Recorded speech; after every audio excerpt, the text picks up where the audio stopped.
Hello. Today I wanted to have a Magic rules discussion about a recent shift in Magic design philosophy when it comes to triggered abilities. A triggered ability is indicated by the words when, whenever, or at.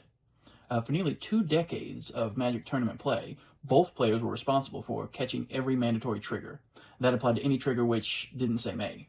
Which means if you were playing a competitive tournament and your opponent had a Soul Warden, you were responsible for reminding them to gain life each time a creature entered. If they kept forgetting and you failed to remind them, you could get a warning. Miss enough triggers and you could get a game loss.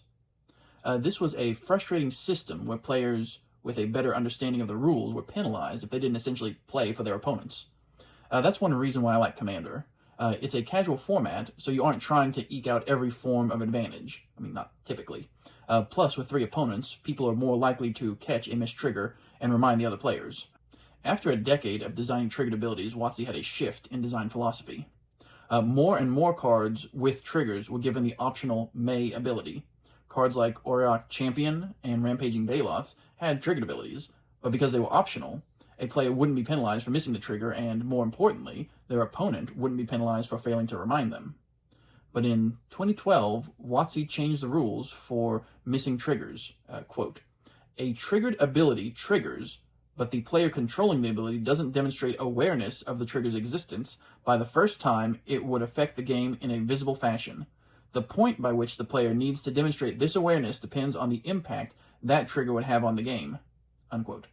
Worth noting that the increase of triggered May abilities was done to make things easier for competitive Magic events. With the 2012 rules change, May abilities had become less important. Now, there was less need for May abilities, since the punishment for missing a trigger wasn't as harsh as it used to be. In today's tournament scene, you aren't required to point out your own non-detrimental triggers until they would have a visible effect on the game state, or require you to make a choice, like choosing a mode or targeting something. It's assumed that players have remembered their triggers until they demonstrate that they've forgotten. The trigger policy does not allow your opponents to miss their mandatory triggers. It also doesn't allow you to miss your mandatory triggers. It simply no longer requires you to remind them of their missed triggers. For example, if my opponent has a Chalice of the Void with 1 counter on it, I can still try to cast a Lightning Bolt. I don't have to remind my opponent of their Chalice's triggered ability. Remembering my opponent's triggers isn't my responsibility, it's theirs. Now, casting a Lightning Bolt into my opponent's 1 counter Chalice may seem like an attempt to cheat. Casting a spell when my opponent's triggered ability would counter it? Isn't that cheating? I'm banking on the fact that they forgot, and I'm under no obligation to remind them. This is known as chalice checking. You're technically not lying. Casting Lightning Bolt into a chalice with 1 counter on it is a legal move, but it's not good sportsmanship. Chalice checking is the Magic the Gathering equivalent of not returning the shopping cart. Now, if I tried to cast a Lightning Bolt while I had a Chalice of the Void with 1 counter, then we have a problem. That is cheating, and it shouldn't fall on my opponent to have to call me out.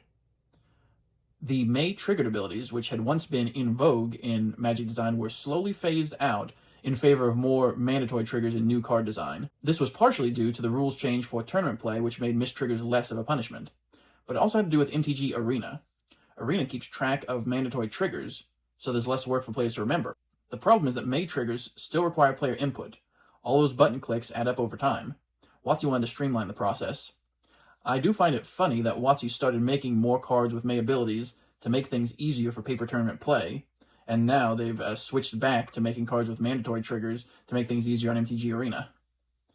But if it were just a change in design philosophy moving forward, that would be one thing. But it's not. It's impacting existing cards. In 2019, with the release of War of the Spark, WotC announced with the reprint of Ajani's Pridemate that they would be removing the May clause from cards where there was no reasonable situation in which you would want to opt out of the ability.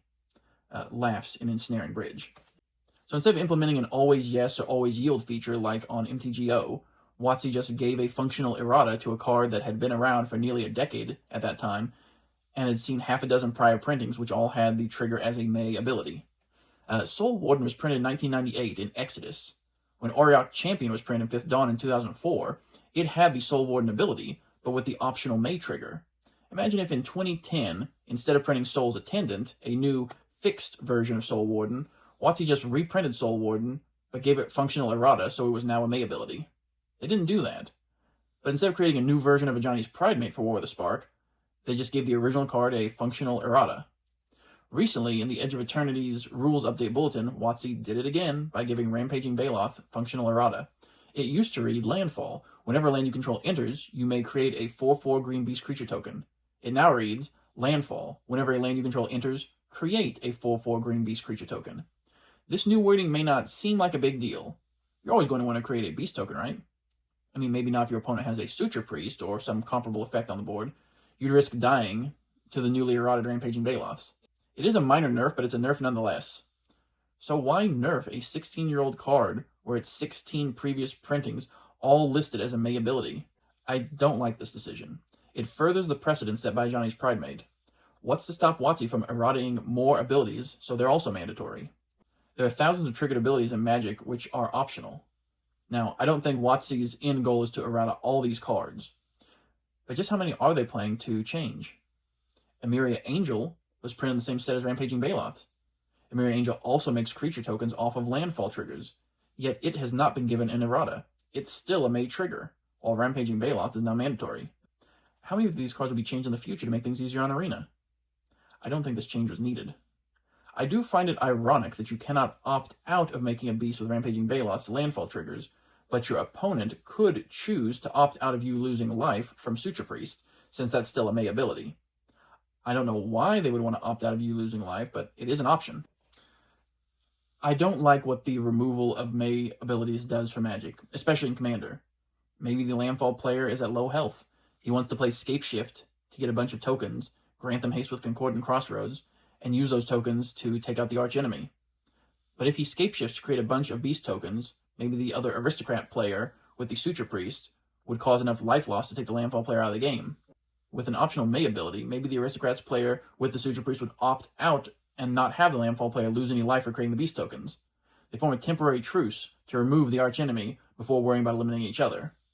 If Suture Priest was errated to have a mandatory trigger, then you couldn't have that kind of politicking happen in a game. It's the slow drip that bothers me, really. Why doesn't WotC just errata hundreds of cards with May abilities? Make them all mandatory. Maybe they don't do that because making functional erratas to hundreds of existing cards is just not a good look, even if they are minor changes. So they just make a change to one card every 5 years or so. I wonder if they're going to ramp up the pace, like with Secret Lair releases or Universe Beyond products. They definitely chose their picks for errata very carefully. Johnny's Pridemate and Rampaging Baloths are two beloved creature cards. It wouldn't be right to make a functional reprint of such iconic and unique cards. Rampaging Baloths is played in 225,600 decks on EDHREC. It's played in 7% of all decks with green in it. And Johnny's Pridemate, while it's not nearly as popular in Commander, it's still played in 41,000 decks on EDHREC.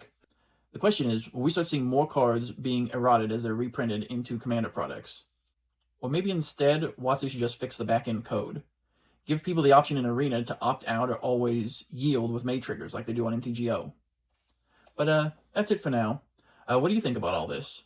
Do you chalice check, or do you return the shopping cart? How do you feel about functional errata which makes old May abilities mandatory? If you want to trigger more videos in your timeline, don't forget to hit that subscribe button. Leave a like if you enjoyed this rules discussion and want to learn more. Thank you for listening, and take care. Bye.